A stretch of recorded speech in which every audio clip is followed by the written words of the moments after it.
world we live in, it can be a dark and frightening place. A breeding place for greed, heartbreak, evil. A nightmare, far removed from mankind's greatest dream. Paradise. Surely all of us are thrilled at the prospect of surviving the end of this wicked world and living on into God's righteous new order. What a grand future awaits us. This confident statement, brimming with hope, is from the Watchtower Society's publication, You Can Live Forever in Paradise on Earth. The thing that attracted me to the Watchtower Society was that they taught that Armageddon was so close that those who were living now would never have to die, but that they could live forever. Jehovah's Witnesses came along with a positive message, I thought, from the Bible. God had a plan and purpose for Martin Merriman, and that is what I wanted, to please God. Martin Merriman was not alone on the Jehovah's Witness road. Statistics show that in the 22-year period between 1963 and 1985, the Jehovah's Witness organization grew from 1 million members to 3 million. Jehovah's Witness spokesman Eugene Mortensen. The increase that Jehovah's Witnesses are experiencing right now is phenomenal. Last year, for an example, worldwide, we had a 6.8% increase. It all began in Pennsylvania in the late 1800s when Charles Taze Russell initiated his own Bible study class, a small group that would ultimately grow to become the Watchtower Bible and Tract Society. Russell claimed that in 1799, the world had entered the time of the end. That in 1874, Jesus Christ had returned invisibly, and that the world would come to an end in the year 1914. In 1879, Russell, then 27 years of age, was so passionately convinced these prophetic dates were given by God that he sold his prosperous clothing business and struck out in a new direction. With very little education or theological background, he began printing the magazine Zion's Watchtower and Herald of Christ's Presence. Known today as the Watchtower, this publication, which has grown from an initial printing of 6,000 to well over 288 million copies annually, dictates all major doctrines to Jehovah's Witnesses. During his lifetime, Russell authored a vast amount of literature, including a series of volumes entitled Studies in the Scriptures. According to Russell, no one could understand the Bible without these books, and reading the Bible alone would lead only to spiritual darkness. One of Russell's teachings was that Egypt's Great Pyramid was designed and placed there by God as his second witness next to the Bible. It would be an instrument to reveal his great plan of the ages for mankind. This measurement indicates the length of the year, the weight of the earth, the distance to the sun, etc. Russell believed his dates and chronology were confirmed by the measurements of the interior passageways of the Great Pyramid. According to Russell, the passageways verified 1914 as the year the world would end. Finally, 1914 came and went. John Knight, who was 15 years old at the time, remembers what came next.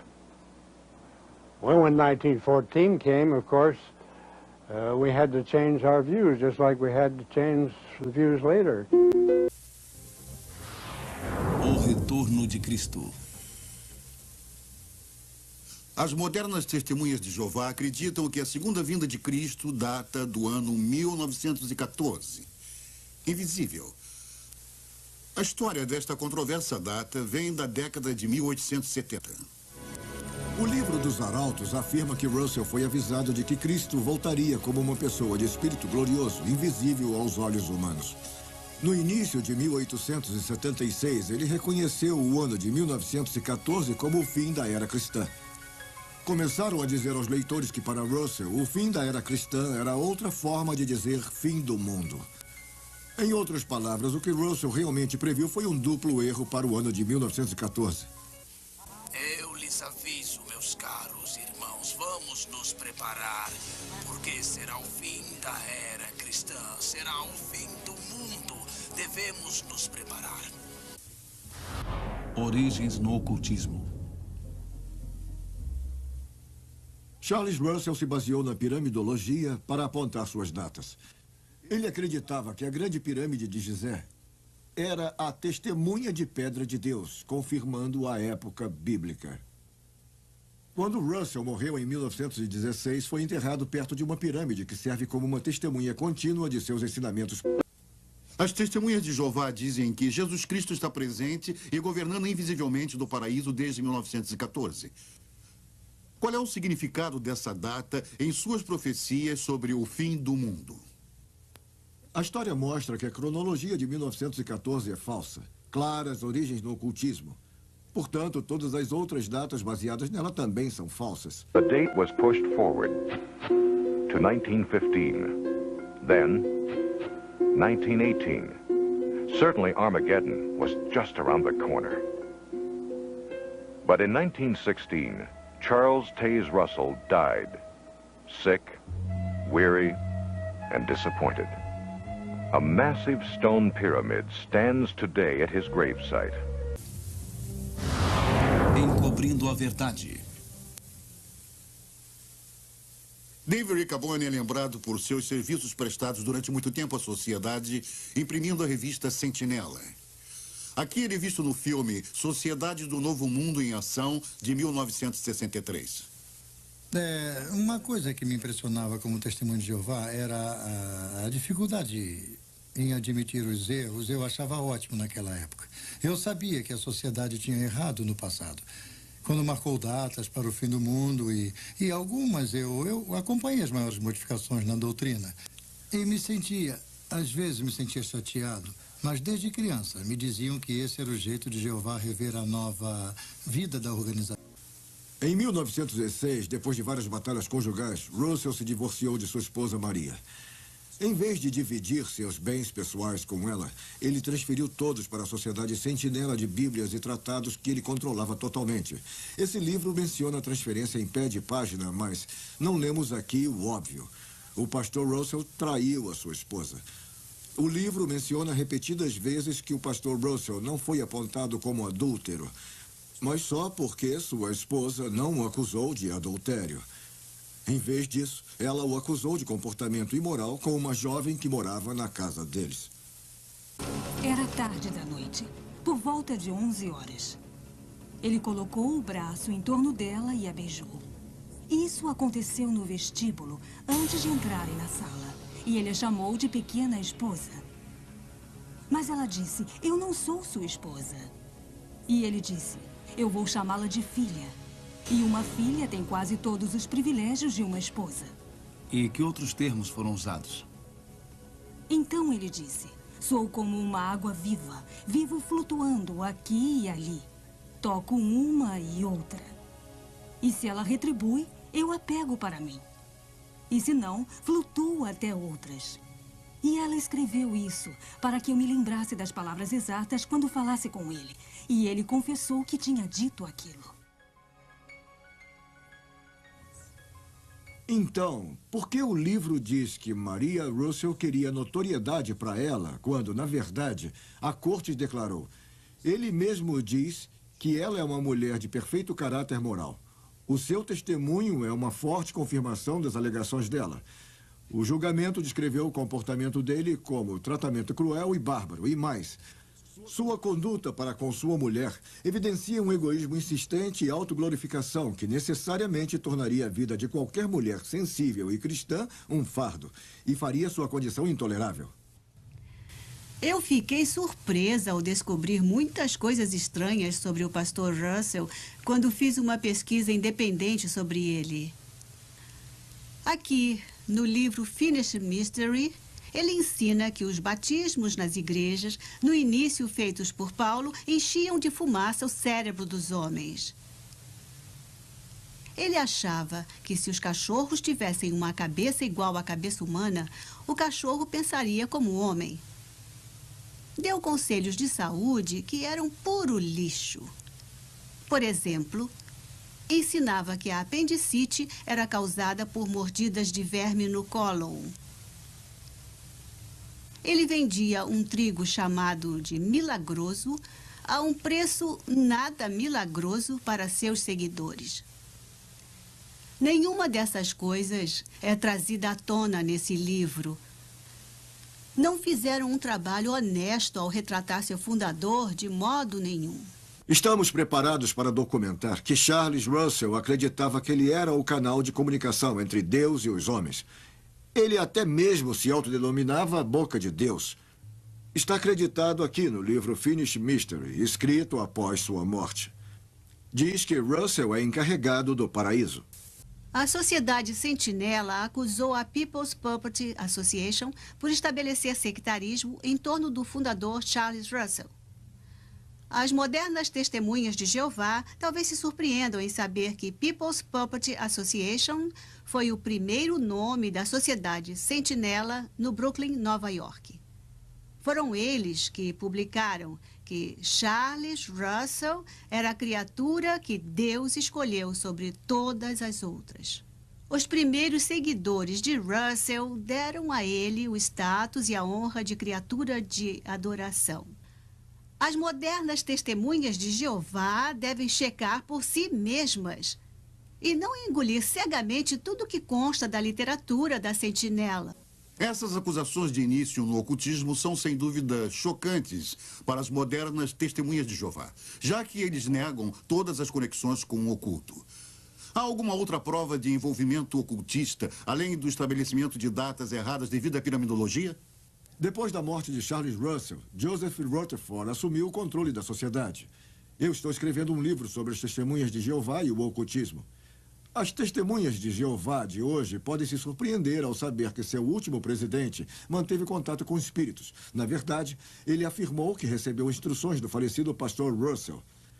Chegou mesmo a falar que a organização não estava sob a direção do Espírito Santo, mas sob a direção de espíritos invisíveis. Nenhum desses fatos são trazidos à tona no livro dos Arautos. Isso é franco ou honesto? Through hard-fisted, inside political manipulation, Joseph Franklin Rutherford, a Missouri lawyer who had given himself the title of judge, became the second president of the Watchtower Bible and Tract Society in 1917. In 1918, Judge Rutherford's lecture, entitled Millions Now Living Will Never Die, was the beginning of a worldwide recruiting effort called the Millions Campaign. Not too surprisingly, it proclaimed the coming destruction of the existing world. It would happen soon, in 1925. Based upon the promises set forth in the divine word, we must reach the positive and indisputable conclusion that millions now living will never die. In 1920, the Millions book was published. In it, Rutherford claimed the Bible proved that in 1925, Abraham, Isaac, Jacob, and other faithful men of old were to be resurrected, to rule henceforth as princes on the new Paradise Earth. A família de minha mãe era estudante internacional da Bíblia, a antiga versão das Testemunhas de Jeová. O ano de 1925 foi apontado como o início do paraíso sobre a Terra. A sentinela disse: milhões que hoje vivem nunca morrerão. Mandaram que fazendeiros não semeassem mais. Porque meu avô plantou no início de 1925, a família foi expulsa da organização por descrença. Não houve desculpas para a Sociedade Sentinela quando a data 1925 falhou. Fully convinced that Rutherford's prophecy was true, many witnesses sold their homes and businesses and took to the road. Living in cars and trucks like itinerant peddlers, they spread the warning. As 1925 drew closer, some farmers even refused to plant crops because they believed the end was at hand. Finally, 1925 came, and as in 1914, nothing happened. As Russell had done, Rutherford doggedly held to the story that the end was just around the corner. In 1929, the judge had this palatial mansion constructed. It was deeded to Abraham, Isaac, and Jacob, so they and other ancient worthies would have a place to live when they were resurrected. Located in an exclusive district of San Diego, it was given the name Beth Sarim, Hebrew for House of the Princes. O paraíso não chegou como sempre fazia a sociedade, precisava manter o mito. Então construíram uma mansão na Califórnia chamada Beth Sarim. Deveria ser uma casa para os príncipes, e eles a chamaram de a Casa dos Príncipes. E era para Abraão, Isaac e Jacó. E deveria ser a casa deles quando eles retornassem dos mortos, o que as testemunhas acreditavam que aconteceria a qualquer momento. Mas se foi construída para os príncipes, foi o juiz Rutherford que aproveitou da casa. Enquanto eu participava da organização, fui informada da existência de Beth Sarim em 1960. Incluindo o fato de que a sociedade tinha ensinado que os profetas do Velho Testamento voltariam e se identificariam aos líderes da sentinela. Um mendigo de barba apareceu e tentou reclamar Beth Sarim para si, mas foi posto para correr pela sociedade. Meu pai era amigo do juiz Rutherford e me lembro de criança ouvir as pessoas conversando sobre o problema do juiz com bebidas. E não parecia incomodar ninguém. Quando eu cheguei à sede, ouvi as mesmas histórias confirmadas pelos mais velhos de como contrabandeavam o uísque da filial canadense para ele. A Sociedade Sentinela nega que indicasse o fim do mundo no período conhecido como Segunda Guerra Mundial. Eu me lembro do período da Segunda Guerra Mundial como testemunha de Jeová. Fomos levados a crer que não haveria vencedores na Segunda Guerra Mundial, apenas o Armagedon. Eu trabalhava para a organização em tempo integral, até ser preso e mandado para a cadeia por 5 anos. Eu recusei o serviço militar em obediência à religião. Minha esposa e eu fazíamos o melhor para viver de acordo com as normas da sociedade. Desistimos de ter filhos, já que o Armagedon estava tão perto. Agora, não tenho filhos para me amparar no tempo que me resta. Eu queria não ter acreditado na sociedade. O juiz Rutherford morre e o novo presidente Nathan North assume. Eu me lembro de Nathan North muito bem. Eu estive no quartel-general durante 4 anos enquanto ele foi presidente. Charles Taze Russell foi responsável pelas falsas profecias de 1872 e 1914. E o juiz Rutherford foi responsável pela profecia de 1925 e também pela da Segunda Guerra Mundial. Nathan North, sob a influência do vice-presidente Fred Franz, foi responsável pela falsa profecia de 1975. Eu me lembro de como ficamos entusiasmados quando estudamos o livro Vida Eterna na Liberdade dos Filhos de Deus. E aprendemos que 1975 marcaria o fim de 6.000 anos da história dos homens a partir da data da criação de Adão. Significava que o Armagedon seria em 1975 e os últimos 1000 anos dos milênios de Cristo começariam. Todos começamos a nos dedicar mais. Don Nelson foi graduado em 1956. Foi treinado para o Serviço Missionário Mundial. Ele aparece no livro Arautos, na página 525. Eu lembro com muita tristeza os dias na organização e como eu e minha esposa nos sentíamos sortudos. O jeito que o representante da organização chegava nos lugares e dizia, e isso quase sussurrando ao microfone: somente 37 meses para o Armagedon, irmãos. E depois, em sucessivas viagens, somente 24 meses para o Armagedon, irmãos. E somente 12 meses para o Armagedon, irmãos. Felizmente, minha esposa e eu deixamos a Sociedade Sentinela em 1974, que era o ano anterior ao Armagedon, que deveria abalar e demolir o mundo. Então, não sabemos como eles lidaram com somente 1 mês para o Armagedon, irmãos. ou somente um mês para depois do Armagedon. Isso porque, nessa época, tínhamos descoberto uma mentira na cronologia da organização e vimos o que era realmente. Era insano. 1974 foi um ano muito difícil para mim. Eu estava fora de mim. Eu tinha que tomar uma decisão crítica, porque a minha esposa precisava se submeter a uma cirurgia e o médico disse que ela precisava de uma transfusão. E eu tinha que tomar a decisão. Os irmãos me aconselharam a tomar a decisão certa para agradar a Jeová, porque, afinal de contas, estávamos a um ano do Armagedon e, mesmo que ela morresse, seria salva logo em seguida. Não pode imaginar o medo. Eu tive tanto medo. Eu estava apavorada. Estava perto da morte, estava em um hospital. E irmãos e irmãs diziam para que me entregasse a Jeová e que não aceitasse a transfusão de sangue. Se eu aceitasse a transfusão, eu morreria no Armagedon. Se não aceitasse e morresse, eu seria salva. O grande júbilo estava chegando. Era 1974 e 1975 estava à nossa porta. E se me mantivesse fiel a Jeová, eu seria salva. Esse foi o conforto que me deram. Há alguns anos antes de 1975, os mais velhos me convenceram a vender minha coleção de selos que estava em minha família há 3 gerações. E eu calculo que deveria valer hoje mais de $1 milhão. Quando a data 1975 falhou, percebi que estavam errados e logo deixei a organização. Eu me lembro de como ficávamos presos a nossos assentos no fim da década de 60.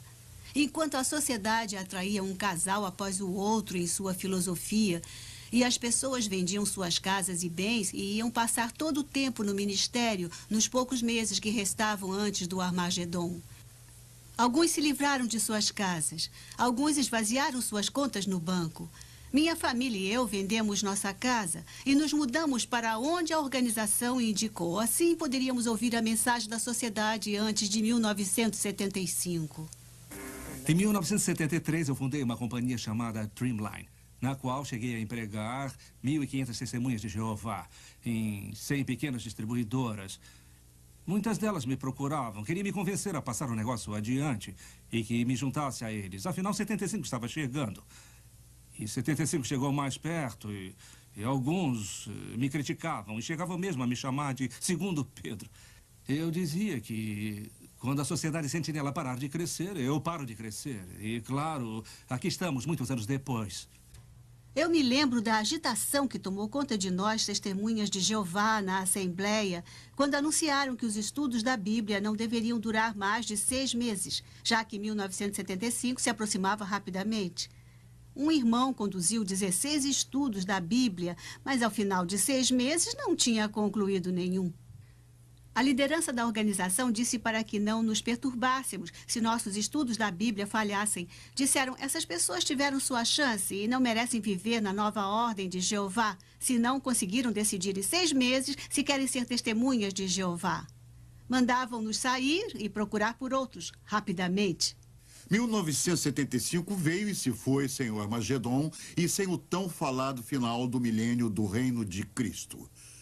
Todos seriam destruídos, a não ser que fossem testemunhas de Jeová. Como a sociedade sentinela lidou com esse embaraço? Como de costume, a sociedade culpou seus membros pela falha da profecia, como fizeram no passado. O presidente Nathan North não interferiu quando o vice-presidente Fred Franz tentou encobrir a falha. Ele começou negando. Franz admitiu algum desapontamento por um lado, mas por outro se recusou a admitir sua culpa em marcar a data. Ele disse que não tinha sido específico, mas foi.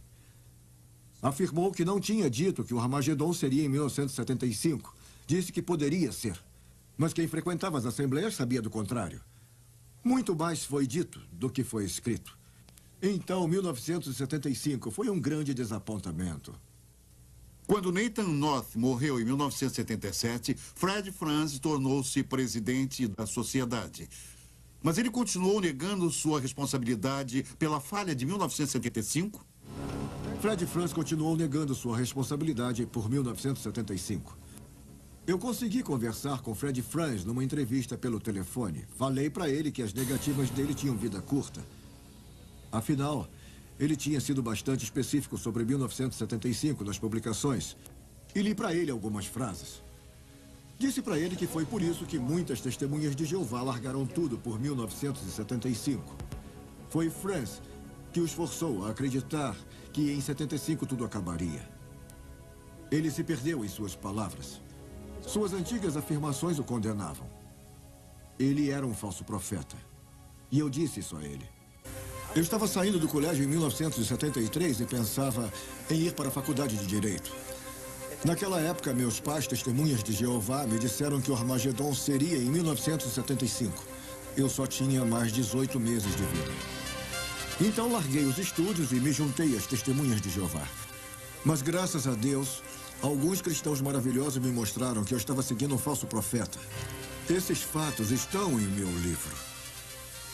Eu não gosto que me enganem. Quando descobri que a Sociedade Sentinela estava me enganando, soube que estava em um culto. Mas então aconteceu algo maravilhoso. Eu aceitei Jesus como meu Salvador e ele nunca mentiria para mim. Muitas pessoas aceitam a mentira ao lerem a Sentinela. Agora dedico minha vida a mostrar a elas o resto da história, a verdadeira história das Testemunhas de Jeová. Uma organização de falsos profetas. Minhas orações a Jesus abriram os olhos de muitas testemunhas de Jeová para o verdadeiro amor de Cristo. Under Rutherford, the Watchtower Bible and Tract Society became a well-oiled corporation. New books, literature, and tracts poured forth in a flood to be sold door to door by faithful witnesses and couples not to marry, but to put all their energies into proclaiming the kingdom. Even portable phonographs were utilized at the doorstep. Because the people have been induced to believe that Christianity and religion are the same thing.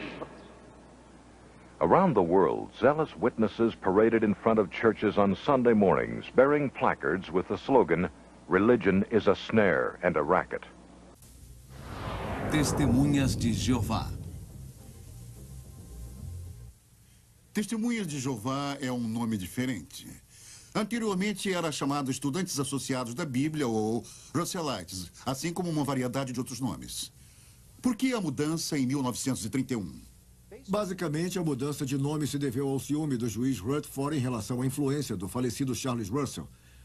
Russell tinha sido muito amado e reverenciado por seus seguidores que acreditavam que ele era o canal de comunicação com Deus e o servo fiel, mesmo na morte. O juiz não suportaria isso por muito tempo. Ele queria uma nova religião com apenas ele no controle. Seguidores fiéis levavam discos de porta em porta, de modo que todos ouvissem o juiz chamar a religião de armadilha e trapaça. De fato, amigos, temos percebido que esta religião é uma grande trapaça. Deste modo, os Russellites tornaram-se as testemunhas. Na verdade, eram testemunhas de Joseph. O juiz foi forçado a trocar o nome. Ele afirmou que foram os anjos que indicaram o nome Testemunhas de Jeová. O juiz agora controlava tudo.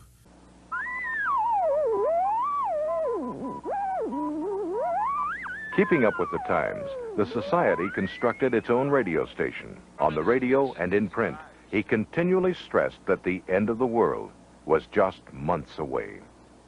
The end finally came, but only for Rutherford. In 1942, he died at Beth Serene. Eu era da 4ª geração de testemunhas de Jeová e conheci o juiz Rutherford pessoalmente quando era criança. Pelos escritos de Charles Russell, os pais dos meus avós e outros antigos seguidores acreditavam que o fim seria aqui em 1914. Tínhamos uma grande biblioteca da Sentinela em nossa casa. Minha família acreditava fielmente que o mundo acabaria no Armagedon como havia aprendido.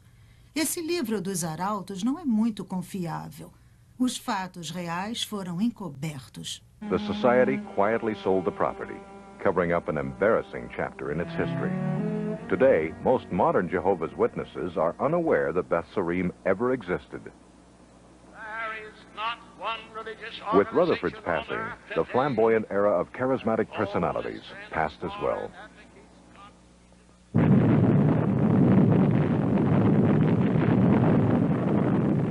Today, fueled by the anxieties of a nuclear age, the Watchtower Society is a multinational corporate giant, spreading its new message of doom to every corner of the globe. Standing between God and the millions of Jehovah's Witnesses is an autocratic ruling council called the governing body.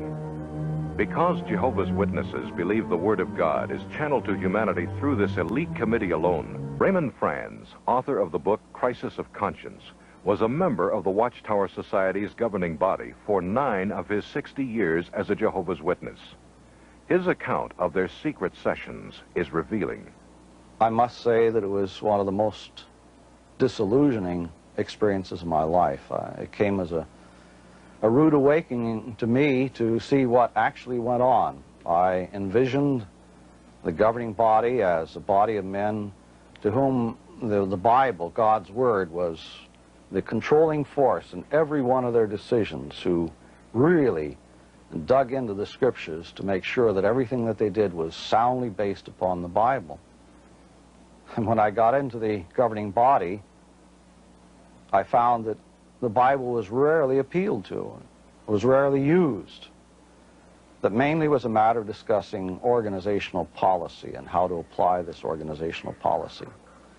And I found that again and again, when issues came up, even though Scriptures might be presented, if there was an organizational policy, that policy would take precedence over Scripture. And I couldn't help but think of Jesus' words in Matthew 23, that they have made the Word of God null and void because of their tradition. While the organization may not always consult Scripture in determining policy, they never hesitate to cite Scripture as proof of their authority. Eu tenho acompanhado a história da Sociedade Sentinela por toda a minha vida, tanto dentro quanto fora da organização. E acho que Isaías 8:20 aplica-se a ela. Se eles não falarem desta maneira, jamais verão a luz.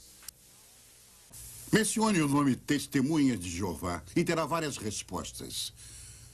Normalmente vem à mente a imagem de 2 pessoas batendo na sua porta. The Watchtower Society claims that it is the faithful and wise servant, or as Jehovah's Witnesses have translated it, the faithful and discreet slave, spoken of in Matthew 24.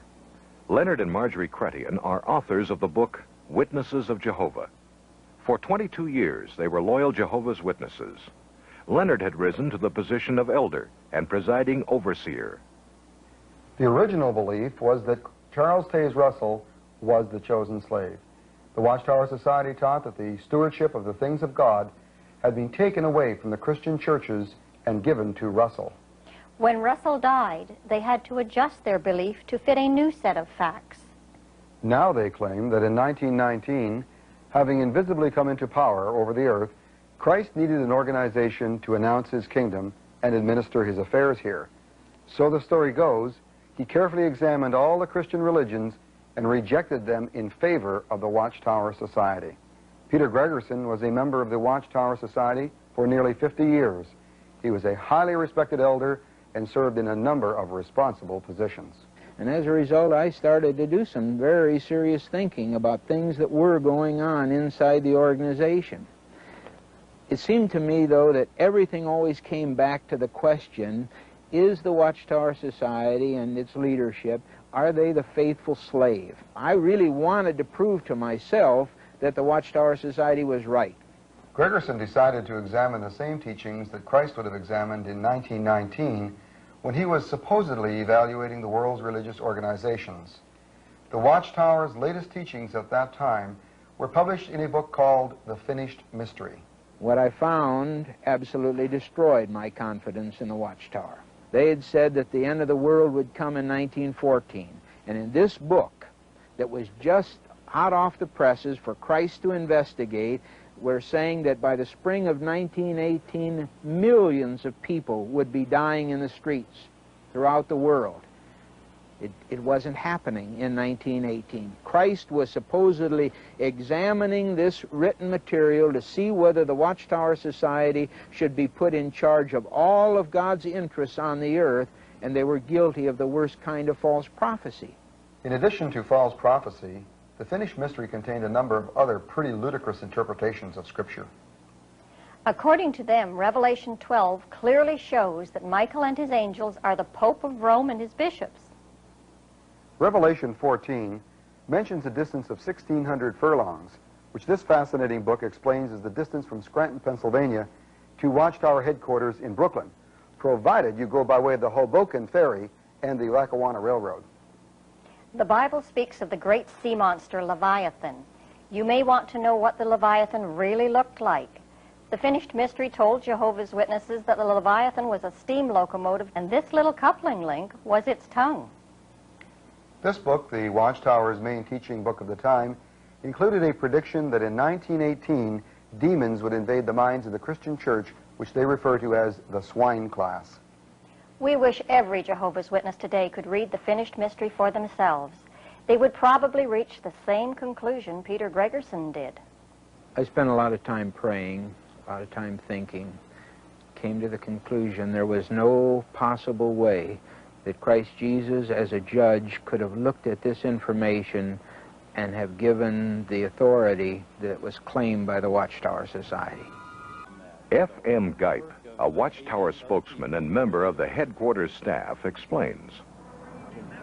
Well, we feel Jehovah's Witnesses are the only true religion, otherwise we would be teaching something else. But the reason is because we follow the Bible completely. Tradução do Novo Mundo. A Bíblia produzida pelas Testemunhas de Jeová, chamada Tradução do Novo Mundo, causou muita controvérsia. O livro dos Arautos afirma que é uma tradução literal que apresenta fielmente o que está nas escrituras originais e que todo o comitê de tradução era de ungidos espíritos cristãos, mas não revelaram seus nomes. Meu último marido, Bill, estava no quartel-general da Sociedade Sentinela trabalhando na tradução do Novo Mundo. O ex-presidente Fred Franz foi o principal responsável por essa tradução. Não era doutor e muito menos erudito em grego, e só tinha cursado 2 anos da universidade. Não havia eruditos. Eu sei porque conhecia todos pessoalmente. A suposta tradução foi escrita para refletir a doutrina pessoal deles.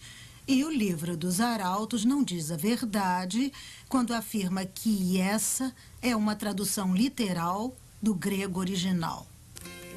O único grego original que conheço é Jorge Ganges, do Comitê Secreto de Tradução. E ele não era erudito, disso eu tenho certeza. Ele mesmo me contou que antes de juntar-se a nós, era cozinheiro em Columbus, em Ohio.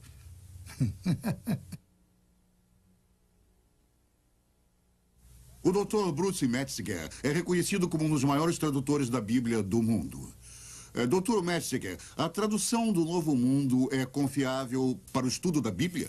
O leitor leigo é totalmente enganado pela mostra de uma suposta erudição que essas pessoas introduziram nessa tradução. É uma falsa amostra de erudição. Deve ser chamada de não apenas uma versão em separado da Bíblia, mas em alguns aspectos uma perversão da Bíblia. Eles usam a palavra Jeová 237 vezes no texto do Novo Testamento e não aparece nenhuma vez em nenhum dos manuscritos gregos conhecidos. Eu não acho que essa seja uma erudição responsável. Mas ainda pior, em relação à pessoa de nosso Salvador Jesus Cristo, tentaram todas as vezes que podiam denegrir o status de Cristo de eterno Filho de Deus para um ser criado.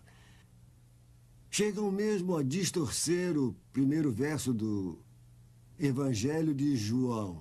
No princípio era o Verbo, e o Verbo estava com Deus, e o Verbo era Deus. E está escrito Deus com D minúsculo. Isso é terrível. Dr. Metzger, o que acha da afirmação da Sociedade Sentinela de que a Bíblia de Johannes Grebers era uma tradução? Sim, essa tradução, eu anos atrás consegui uma cópia dela porque estava interessado em sua tradução do ponto dos manuscritos gregos que ele tinha usado. Johannes Greber, ou Griber, era um ex-padre católico. E depois de se casar com uma mulher que se autodenominava médium, Ele teve a ideia de que traduziria o Novo Testamento de um jeito mais acurado se tivesse a ajuda de uma médium espírita. Quando a verdadeira fonte de Greber foi exposta por aqueles que estavam fora da sociedade, pararam de se referir a ele como um erudito. O interessante é que há provas de que eles sabiam desse envolvimento por pelo menos 30 anos. Essa atitude deliberada é encontrada em toda a história deles, apesar de nunca haver uma referência a isso no livro dos Arautos. Isso é franco? Isso é honesto? To support its beliefs, the Watchtower organization has published its own version of the Bible, called the New World Translation. To lend credence to this translation, the Watchtower Society has deliberately misquoted a number of well-known Greek scholars. Dr. J.R. Manty, an eminent Greek scholar, was one of the authorities quoted out of context. The Watchtower Society has implied that he supports their New World Translation. Dr. Manty agrees. I have never found any so-called translation that goes so far away from what the Scripture actually teaches as these books published by Jehovah's Witnesses. They are so far away from what there is in the original Hebrew and the original Greek. Dr. Manty called the Jehovah's Witness Bible a shocking mistranslation, obsolete and incorrect. You can't follow theirs because it's biased and it's deceptive because they deliberately changed words in a passage of Scripture to make it fit into their doctrine. They distorted the Scripture in many passages, scores and scores of passages in the New Testament, dealing with the deity of Christ especially. To find additional support for their altered Scriptures, the Watchtower has even turned to the occult. The New Testament, a Bible translation by Johannes Grieber, has been used as an authority in many of their publications. Johannes Grieber was a spiritualist, heavily involved with the occult. His translation was completed under the direction of spirit messengers, with the aid of his wife, who was a self-professed spirit medium. The willingness of the Watchtower to accept any authority is reflected in the words of Charles Taze Russell in the July 1879 issue of Zion's Watchtower, where he stated, "A truth presented by Satan himself is just as true as a truth stated by God. Accept truth wherever you find it, no matter what it contradicts." This philosophy is reflected in the New World Translation of Jehovah's Witnesses. When early Watchtower teachings that the world entered the so-called time of the end in 1799, that Jesus returned invisibly in 1874, and that the world would end in 1914 were proven false, doctrine was conveniently readjusted. In the new version, 1914 became the date of both Christ's invisible return and the beginning of the time of the end. This date was put forth not as theory or interpretation, but as hard, indisputable fact. Watchtower Society official Eugene Mortensen. Jehovah's Witnesses, from their study of the Bible, have firm belief in the fact that since the fall of 1914, Jesus has come into kingdom power. And as he prophesied in the 24th chapter of Matthew, the generation who saw the beginning of this time would not pass away until all things would be accomplished. That means also the end of this wicked system of things. The Watchtower Society is very concerned that time is running out for the so-called generation of 1914. The few who are still living are quite elderly, and should they all pass away before Armageddon, Jehovah's Witnesses will be faced with another false prophecy to explain. Anticipating this future embarrassment, the Chairman's Committee of the governing body actually prepared a document suggesting the date be changed from 1914 to 1957. Raymond Franz was a member of the governing body when this recommendation was considered. Now, in this document, they suggest and advance as an idea that the generation that would see the time of the end of all things should not be counted from 1914. They fix on Jesus' statement that there would be signs in the heavens. And so they suggest here that the date should be moved up to 1957, when the Sputnik was sent into space by the Russians. And they say, now this is the celestial phenomena that would indicate the generation that would see the final wind-up. The Sputnik idea was ultimately rejected by the governing body. But for the generation of 1914, time is running out. How did the Watchtower arrive at 1914 as an all-important date? Their chronology is based on the year 607 BC, which they claim is the year Jerusalem fell to the Babylonians. Carl Olof Jonsson, Swedish author of the book The Gentile Times Reconsidered, is a former Jehovah's Witness elder and pioneer minister. I didn't question this chronology in the beginning because I thought the Bible supported it. I knew, of course, that historians dated the desolation of Jerusalem not in 607, but in 587 or 586. But in 1968, I conducted a Bible study with a man who wanted to know why historians they prefer the date 20 years later. So I started to investigate the matter. And I soon discovered that historians had very strong evidence in their support. Jonsson compiled his research and sent it to Watchtower headquarters. But the Society's leaders were determined to keep their doctrinal system intact. I got a letter with a warning. I was warned that I should not share my findings with other witnesses. To conceal the facts and suppress his 7 years of research, the Watchtower Society excommunicated Carl Olof Jonsson. Our teaching on Jesus Christ is that Jesus is the Son of God. He was the first thing that Jehovah created, and through him other creative works were done. Now, some religions teach that God and Jesus are one and the same, but the Bible does not teach that, and therefore neither do Jehovah's Witnesses. We believe that the Bible teaches that Jesus carries out a number of functions for Jehovah God, the Most High. For example, in the Hebrew Scriptures, he is referred to as Michael. Michael, literally translated into English, means, who is like God. Witnesses believe that Jesus Christ is a spirit creature, a super angel, the first creation of Jehovah God, who prior to coming to earth as a man, existed in heaven as Michael the Archangel. Jesus started out originally as the Logos,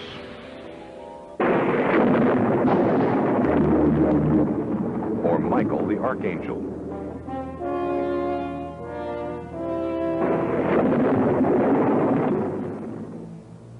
Who then came to earth as the virgin-born Son of Mary. He was a perfect, sinless man, but he was only a man, devoid of all divinity. Jesus walked the earth as a man, becoming the Christ only when he was baptized. Jehovah's Witnesses hold the cross in contempt, feeling that it is nothing more than a pagan symbol used by apostate Christendom. Instead, they teach that at the completion of his ministry, Jesus died, not on the cross, but on an upright stake. Christ's body was then laid in a tomb, where it was disintegrated by God, totally destroyed forever. Jesus was then recreated by the Father.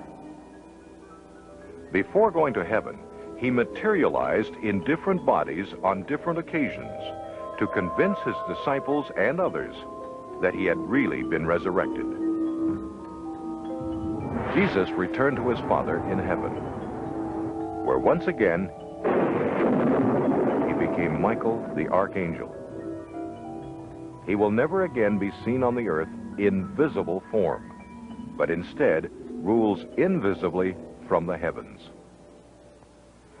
When he executes judgment over the world at Armageddon, he will destroy all but the faithful Jehovah's Witnesses.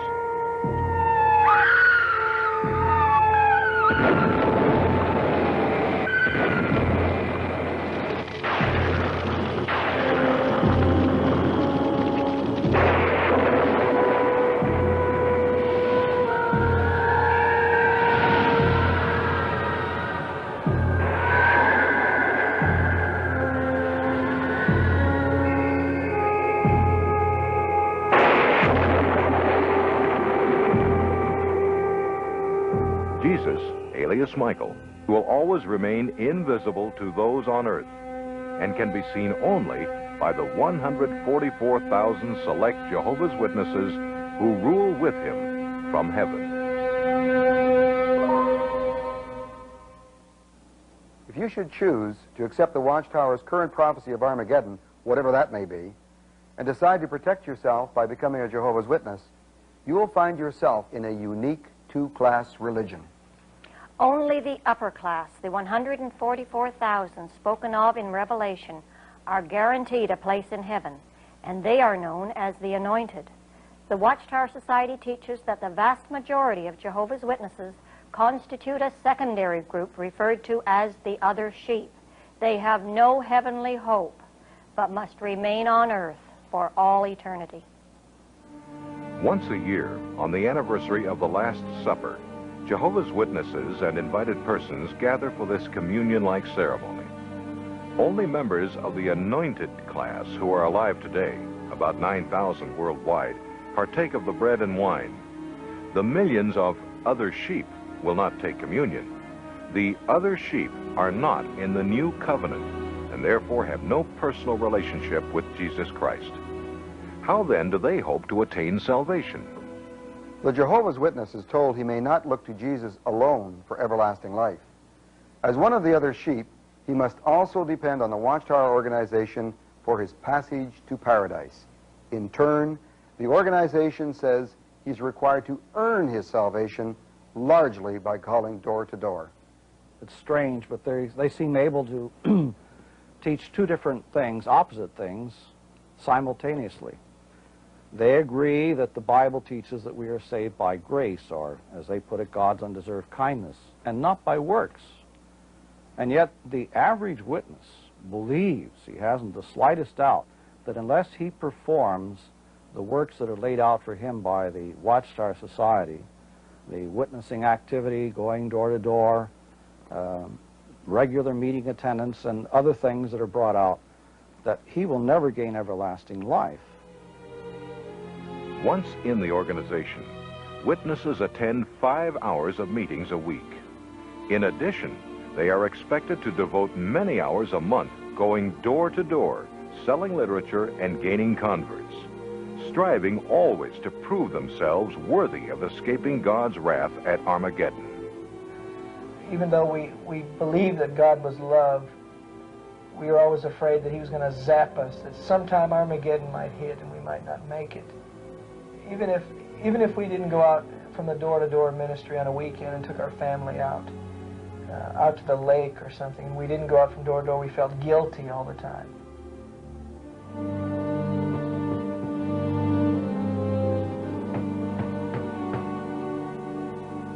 In order to keep a close check on the activities of each member, the organization requires them to turn in a monthly time report if they want to be retained on the rolls as active Jehovah's Witnesses.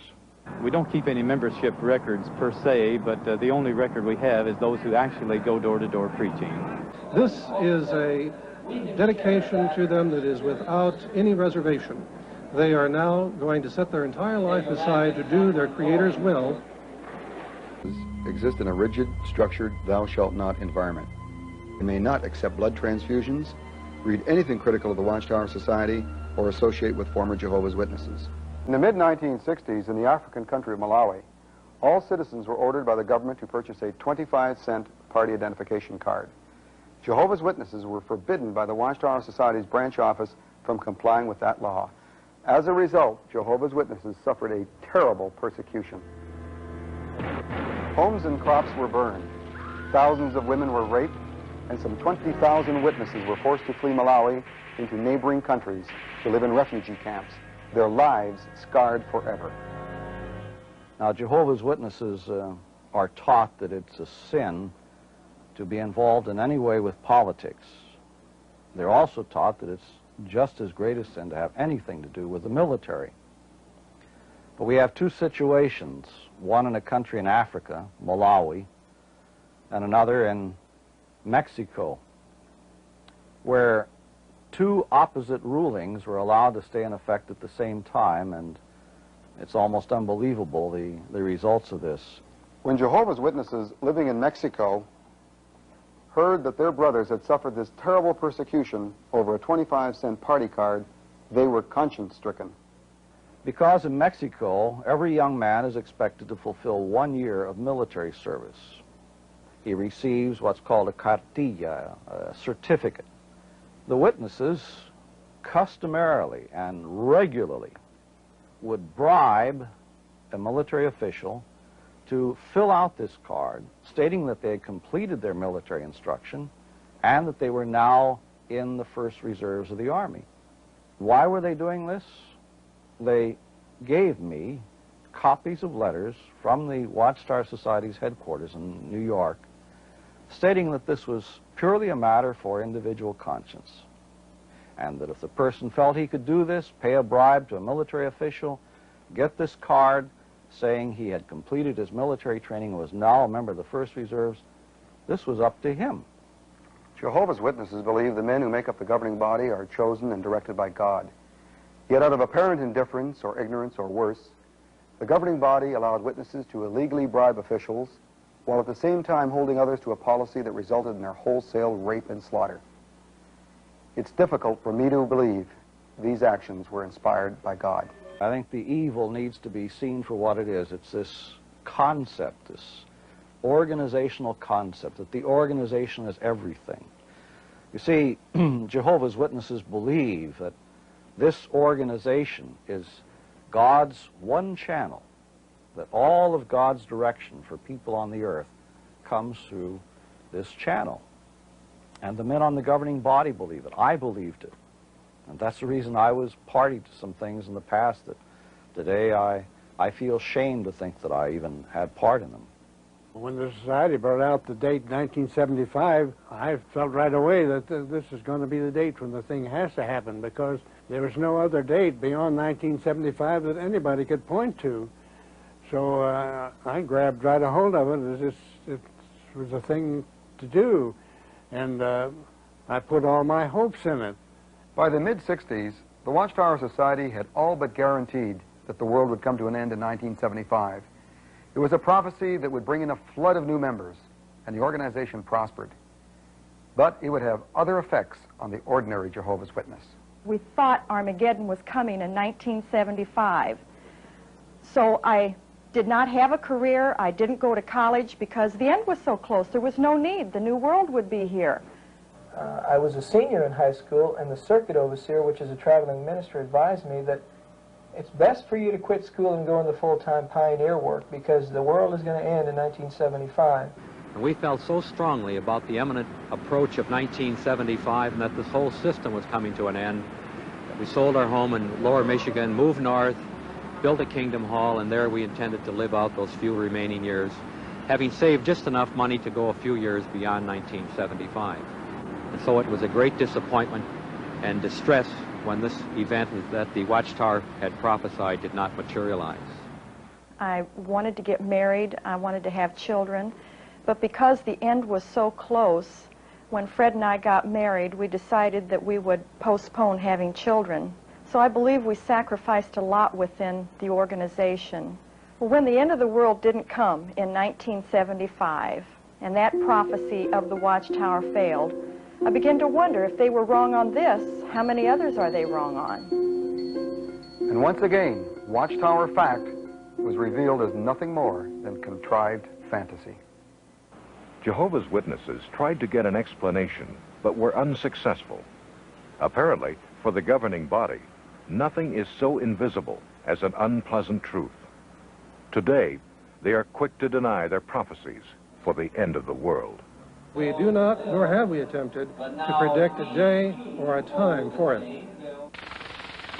The history and prophecies of the Watchtower Society are easily revealed as fabrications and distortions by simply reading the material they've published from the beginning. Their greatest enemy is their own literature, which clearly shows the man-made nature of their theology. Jehovah's Witness leaders have continually covered up and rewritten their ever-changing doctrines, each time presenting them as new light. The one thing the Watchtower Society cannot tolerate in the organization is critical thinking. That's why they forbid their followers to read any material which might expose their deceptions. Really shocked me to my core was this, and every other Jehovah's Witness listening to this, is that we were so convinced that the leadership, the governing body, would never tell one lie. They would always speak the truth, no matter what the truth was. That is a fabrication. It is a lie. They have lied to us. They have deceived us. And we have the documented evidence. And because we've spoken about it, we were silenced or threatened to be silenced. And that's what will happen to any Jehovah's Witness listening to this program. And he knows it in his heart. He knows it in his heart. I saw in the body that most of our time was spent discussing the formation of new rulings, all designed to keep the witnesses in and to keep bad people out, to act as that kind of a fence. And again, the decisions had absolutely no basis in the Bible. The witness who breaks these executive commandments is subject to disfellowshipping, the Watchtower's word for excommunication. Jehovah's Witnesses practice removing those who refuse to conform to right principles from among themselves. The Bible refers to this and supports this practice as preventing leaven or false thinking or teaching from entering into the congregation, thereby maintaining its purity or its cleanliness. I went to a Christian church with my husband, and they disfellowshipped me for that. They believe that when you leave the organization, you go to the devil anyway, but if you ever join a church, this is the ultimate sin. They believe that it's committing spiritual fornication with the devil. In my job assignment at the Brooklyn Bethel headquarters, I would often process disfellowshippings which came in from all the various congregations in the United States, and they literally amounted to hundreds that would come in every week. It just shows the magnitude of the number of people that are disfellowshipped by the organization, and of course careful records are kept on all of this, and including all the intimate details of what the individual did, what kind of offense it was. Mainly they are sex offenses, but there are other offenses too, like smoking, perhaps celebrating the holidays, things like that, that people also got disfellowship for. If one actually becomes a dissenter to the point of becoming apostate, then we follow the Bible counsel, and we never invite him into our house or would say a greeting to him. If a person resigns, they are treated exactly the same as a person who is disfellowshipped. When my husband and I resigned by sending in a letter of disassociation, we were not merely dropped from membership. We were actually shunned as being evil. Even today, if a Jehovah's Witness is caught associating with us, they are subject to being disfellowshipped themselves. There is no honorable way out of this religion. Because of the way that they had treated my family, I disassociated myself from the Watchtower Society, never dreaming that my children would refuse to have anything to do with me. In fact, I have a little 2-year-old grandson that I've never even seen. My 2 children and my 5 grandchildren are forbidden to see me, their grandmother, because of the Watchtower. What kind of organization, going under the heading of Christian, would disallow the children and grandchildren to see their mother and grandmother? Every person will recognize the Watchtower's practice of shunning as a cold, unloving, evil thing. The lives of the disfellowshipped are filled with the chill of loneliness, the never-ending sadness of separation from family members. To find something to believe in, to trust in, is very hard. Since I believed that they were the only channel to God, I couldn't bring myself to come to any other church, to search for God in any other way. Eu não tinha razões para duvidar de meus amados pais que me criaram dentro da sociedade. Apesar de ser uma boa estudante, larguei o colégio e fui para o quartel-general da Sentinela. Lá conheci Bill. Nós dividimos muitas perguntas e preocupações sobre a organização durante nosso namoro. Questionávamos principalmente o assunto do sangue. Acabamos deixando o quartel-general para nos casarmos e nos mudamos para a fazenda do meu pai. Éramos muito felizes até que alguém contou sobre nossas dúvidas em relação às transfusões. Fomos postos de lado pelos nossos amigos, fomos abandonados por nossas famílias, fomos deserdados e, sem treinamento profissional, tivemos que começar tudo de novo. Pesquisamos sobre a organização e provamos que eram falsos profetas e pregavam uma doutrina errada. Vimos que colocamos a organização no lugar em que Cristo devia estar. Aceitamos o Senhor Jesus Cristo, não qualquer organização, e temos estado muito felizes desde então. Bill está agora na casa do Senhor e eu continuo ministrando a sua santa palavra. Apesar de minha família ainda me discriminar, eu oro para que algum dia eles abandonem a organização pela fé em Jesus Cristo.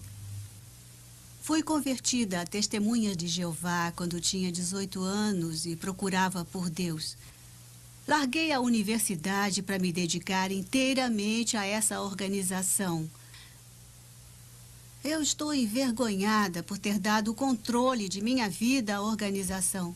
Quase morri ao recusar uma transfusão de sangue. Deixei os mais velhos tomarem decisões por mim. Durante uma assembleia em 1972, um tio cristão pediu imediatamente à sua igreja para orar pela minha libertação das Testemunhas de Jeová. Enquanto oravam, a fé cristã tomou conta de mim e eu finalmente comecei a questionar a doutrina, especialmente quando falava de Jesus Cristo e dos seus arcanjos. Levei minhas dúvidas aos mais velhos e descobri que não podia fazer perguntas difíceis e não havia um jeito honroso de sair daquela organização. Saí no início de 1975, causando furor na congregação, já que o Armagedon era esperado para poucos meses. Foi a melhor decisão que eu tomei, além de receber Cristo como o meu Salvador. E meu marido, Kate, e eu temos servido a Deus desde então. Comecei com as Testemunhas de Jeová no início de 40. Quando finalmente saí da prisão, continuei como testemunha de Jeová até a década de 70. No entanto, eu tinha lido livros cristãos proibidos e não estava seguindo a doutrina da maneira como eu devia. E me confessei aos mais velhos. E eles então dispensaram meus 26 anos de serviços. Em 10 minutos, eu estava fora. Mas então um amigo cristão colocou seus braços à minha volta e me mostrou o amor de Cristo. E eu senti mais amor nele em 10 minutos do que em todos aqueles 26 anos de organização. Mais tarde, ao ler um livro cristão, eu tive certeza de que Jesus Cristo é o Senhor e caí sobre os meus joelhos e o recebi como meu Salvador. Bem, eu tinha 6 meses quando meus pais se tornaram testemunhas de Jeová. E vivi totalmente para a organização por 15 anos. Mas vi muitas injustiças através dos anos. Muita falta de gentileza e tão pouca piedade, apesar de pregarem o contrário, fora aqueles que realmente se sacrificaram pelo bem da organização. Finalmente, depois de destruírem minha família, comecei a investigar a organização Sentinela e a ler a Bíblia. Porque eu queria saber se as Testemunhas de Jeová eram o canal de Deus. Eu queria saber como obter a vida eterna. Bem, descobri que Jesus Cristo é o caminho, a luz, a verdade, e não qualquer organização. E, é claro, Jesus, sim, nos dá a vida eterna. Normally, Jehovah's Witnesses are taught that when they leave the organization, there's nowhere to go. But my wife and I, through Bible reading, found out that we could go to Christ. And that's what we have done. After I'd ran across some literature that exposed their false prophecies and their deceitful ways of covering them up, I then was able to realize that they weren't God's organization, and I was able to search for God. And I found Jesus Christ, and He is my personal Savior, and He's changed my life just 100%. We just prayed and gave our heart to Jesus, and it seemed like it was such a simple answer, but that was what we've been searching for all our life, and it wasn't an organization. It was Jesus. It was a personal relationship with Jesus that we didn't have before. We knew at that very moment that our names were written in the Lamb's Book of Life. It was a free gift, eternal life just given to us, and all those works that we did, all the thousands of hours that we put in for an organization, all the hard striving, was finished. And just grace saved us through faith, just a simple act of obedience and prayer and asking the Lord to take over. And it just filled us with joy and peace, a joy that we never had as a witness.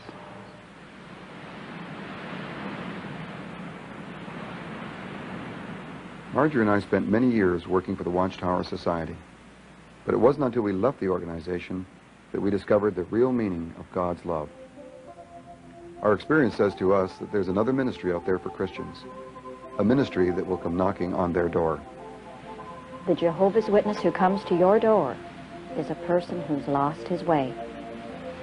If you're prepared, you can reach out and show him what true Christian fellowship is. It's been a long journey for us, but we don't think it's been wasted. The remainder of our years are going to be all the more precious to us because now we have a personal relationship with Jesus Christ.